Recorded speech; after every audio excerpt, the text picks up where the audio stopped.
São milhares e milhares de pessoas que já fizeram a Quaresma de São Miguel comigo todos os anos. A do ano passado foi uma coisa assim estrondosa. E são inúmeros os testemunhos. O próximo pode ser seu. Por onde eu passo, eu escuto sobre os testemunhos da Quaresma de São Miguel. Eu tenho certeza que Deus quer fazer algo na sua vida também.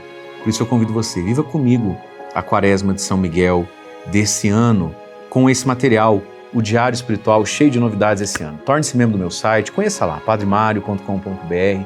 Tem tanta coisa boa lá, mas de modo muito especial a Quaresma de São Miguel desse ano, e eu tenho certeza, Deus vai te dar, produzir na sua vida um testemunho a ser contado.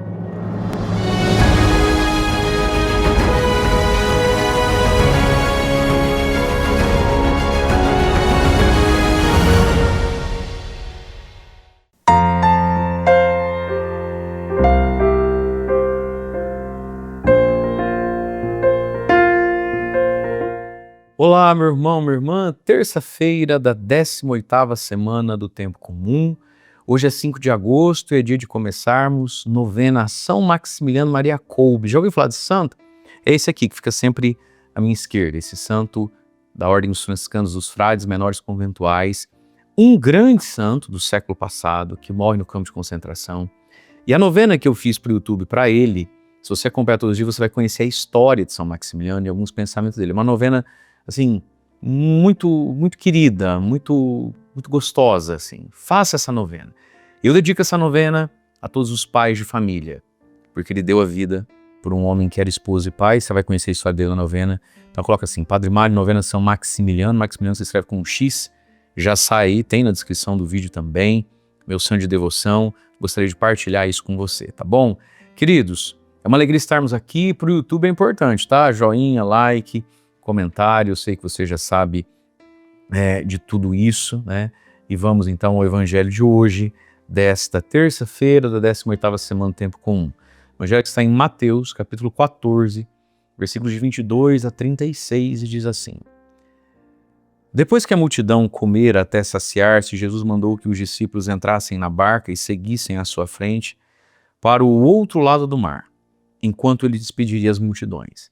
Depois de despedi-la, Jesus subiu ao monte para orar a sós. A noite chegou e Jesus continuou ali sozinho. A barca, porém, já longe da terra, era agitada pelas ondas, pois o vento era contrário. Pelas 3 horas da manhã, Jesus veio até os discípulos andando sobre o mar. Quando os discípulos o avistaram andando sobre o mar, ficaram apavorados e disseram: é um fantasma. E gritaram de medo. Jesus, porém, logo lhes disse: coragem, sou eu, não tenhais medo. Então Pedro lhe disse: Senhor, se és tu, manda-me ir ao teu encontro caminhando sobre a água. E Jesus respondeu: vem.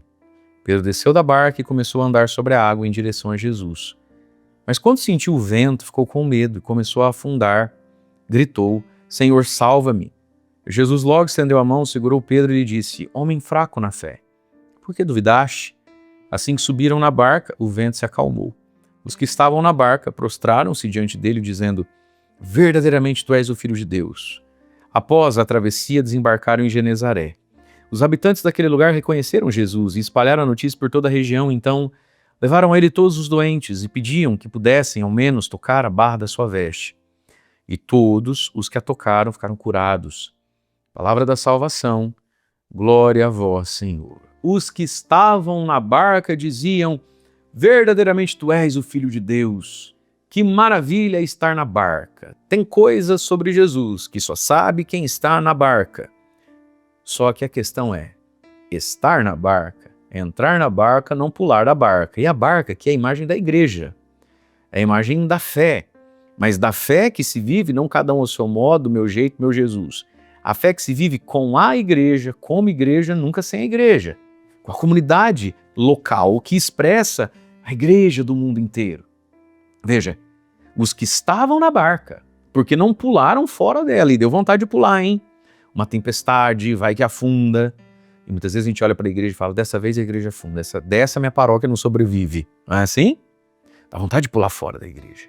Por causa das tempestades, por causa de quem está dentro dela também, da barca, não é? Às vezes é uma tentação nem mesmo entrar na barca, porque essa barca vai atravessar no meio da noite, eu tenho mal o que fazer da vida. Vou até grifar com o meu verde Palmeiras, né? Os que estavam na barca, você tem que estar lá, filho. prostraram-se diante dele, dizendo: verdadeiramente tu és o Filho de Deus, e não existe presente maior do que conhecer Jesus, mas é preciso estar na barca. Forçando um pouquinho, estar na barca também significa é preciso estar na fidelidade aos deveres. Você está na barca? Você me diz que é casado, que é casada, mas você está no casamento? Eu sou padre, mas eu estou no sacerdócio. Tem coisa que Deus só faz para quem está na barca. É uma tentação da vida pular fora, não terminar as coisas, não ir até o fim, enfim. E quem estava na barca ganhou o grande presente. Verdadeiramente tu és o Filho de Deus. Mas não fosse São Pedro, salve de palmas São Pedro. São Pedro é o cara. São Pedro é tão igual a nós, mas assim, ele é extraordinário. E Jesus diz para ele, né, homem fraco na fé, porque duvidar, mas se Pedro tem pouca fé, eu que tenho minha fé, né, é o quê? Se a fé dele é fraca, né? Meu Deus! Não fosse Pedro desejar isso aqui, Senhor, se és tu, acalma a tempestade? Não, se és tu, manda-me ir ao teu encontro. E Jesus disse, vem. Não é como foi? Olha, a fé é uma coisa extraordinária. Pedro, vem cá, querido. Jesus não está vindo, para que você quer ir? Deixa ele terminar de chegar. Senhor, se és tu, manda-me ir ao teu encontro. Quando é que eu sei que a minha fé está madura ou melhorando? Quando o que eu mais quero é ir ao encontro de Jesus, não perder Jesus, não deixar de ser amigo de Jesus, é não perder a graça de Deus. Muitas pessoas acham que têm fé, mas a fé delas, na verdade, o que elas querem é que o mar sossegue, é isso que você quer. O que elas querem é que tudo dê certo. Nem que para isso elas tenham que perder Jesus, nem que para isso elas tenham que mudar de religião, nem que para isso eu quero a vida tão do meu jeito, nem que para isso nunca mais eu participo da Eucaristia. Ei, olha o que São Pedro está dizendo, Senhor, se és tu, e balangando lá, o mar está balançando. Acalma, não. Me manda ir. Esse é o maior desejo de Pedro. Me manda ir ao teu encontro. Ele quer Jesus. E é porque Pedro quis Jesus. É porque Pedro aceitou o chamado de Jesus. É porque Pedro quase afundou, passou essa vergonha. É porque Pedro levou um puxão de orelha de Jesus na frente de todo mundo, que todo mundo agora tem fé. E aí você percebe o quanto a sua fé, a minha fé, também é feita da fé do outro. A sua fé também é feita um pouquinho da minha. E a minha é feita um pouquinho da sua. Ao ver o que Pedro viveu, eles não viveram necessariamente a mesma coisa, mas eles começam a ter fé. Né? E como é bom ter na nossa vida pessoas que têm a fé de Pedro, elas edificam a nossa. Né? E muitas vezes eu sou convidado a ser o Pedro. Se Pedro fosse esperar, mas eu vou sozinho, vocês não vão comigo? Não, ninguém vai com você, Pedro. Se você quiser, você vai sozinho. E ele foi. E fez bem a todos. Então, mais uma vez, essa barca é a imagem da igreja na história do mundo, no hoje. Agitada por ventos. Esse barquinho aqui é a sua fidelidade a Jesus, dentro das suas circunstâncias. Às vezes a gente é tão pequeno, não é? Diante de todas essas imagens que a gente tem, e sofrimentos que a gente tem, mas há uma presença sobre as águas. Jesus caminha nessa água. Jesus está indo em direção à vontade do Pai. Se a tua barquinha está na direção da vontade de Deus, fique tranquilo, qualquer hora Jesus alcança a sua barca, a minha barca, e tudo vai dar certo. O problema é que às vezes a gente está levando a nossa vida, a nossa barca, numa direção tão contrária à direção que Jesus vai, aí não se encontra. Será que só tinha a barca de Pedro naquela noite? Com certeza tinham muitas barcas indo para tudo que é direção. Então, ir na direção da vontade do Pai do céu. Se você está indo, Jesus te socorre, porque ele também está indo, né? Fazer a vontade de Deus. E o mar aqui na Bíblia sempre é a imagem, a expressão do mal, do maligno. O mar é a coisa invencível, né? O tsunami, a tempestade, a onda, é a coisa assustadora. Mas Jesus vai dizer para você e para mim, coragem, sou eu, não tenhais medo, o mar agitado da sua vida não está vazio ou não tem só você. No mar agitado da sua vida de Jesus tem eu estou com você. Então, coragem, sou eu. Só que nós vamos sair da paralisia, Senhor, me manda ir. Reze hoje as suas tempestades, né? Você que faz o meu diário espiritual, o diário espiritual do mês de agosto já está lá no nosso site, tá bom? E ele vai até o dia 14, porque daí tem outro diário espiritual, do 15 de agosto ao 29 de setembro, que é a Quaresma de São Miguel. Faça o diário de hoje, reze as perguntas orantes que tem lá. Qual é a sua tempestade? Será que você não está esperando tudo se acalmar para depois ir ao encontro de Jesus? Vai andando no meio desse mar aí. Jesus é quem cuida de nós, né? E nós vemos aqui essa imagem da barca de Pedro que nos lembra um pouquinho a Arca de Noé. Não teve também um barco que sobreviveu a uma grande tempestade, a um grande dilúvio? A Arca de Noé, no qual o mundo é reiniciado.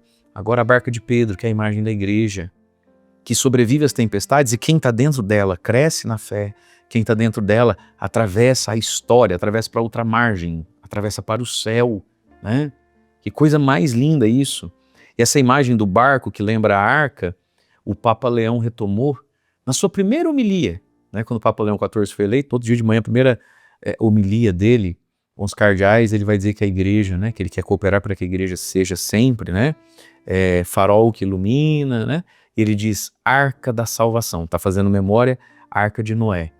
E até o fim da Quaresma de São Miguel desse ano, eu vou colocar lá dentro do meu site e também do aplicativo, que logo a gente vai lançar, uma formação sobre a igreja, um pouquinho de eclesiologia. Padre, o que é isso? Nós vamos estudar junto lá, à luz do catecismo, alguns documentos da igreja e da palavra de Deus, as imagens de igreja que o Papa Leão usou na sua primeira homilia. Então, uma grande introdução, que é a igreja, como a igreja se auto-percebe, se auto-afirma, né? O que ela diz de si. Depois, as 3 imagens de igreja que o Santo Padre quis retomar para o início do seu ministério e como isso se vincula a nós. Vai estar uma preciosidadezinha para você que é no nosso site, padremario.com.br, formação em vídeo, e-book, caderno de ativação. Mas é isso, a igreja é a barca. E tem coisa que só vive quem não pula dela. Não pulemos fora da barca, né? Amemos a igreja e tenhamos confiança no Senhor. E hoje é dia de começar então a novena São Maximiliano Maria Coupe, põe no YouTube Padre Mário Novena São Maximiliano, esse meu santo aqui de devoção, e você vai conhecer um grande santo que vai ajudar muito a sua vida. E eu faço essa novena na intenção de todos os pais de família, de todos os homens, tá bom? E vai valer muito a pena. Deus abençoe você. Em nome do Pai, do Filho e do Espírito Santo. Amém. Ninguém como Deus, ninguém como Deus. Deus é forte, Deus é santo, vitorioso. São Miguel, arcanjo, defendei-nos no combate. São Miguel, arcanjo, defendei-nos no combate.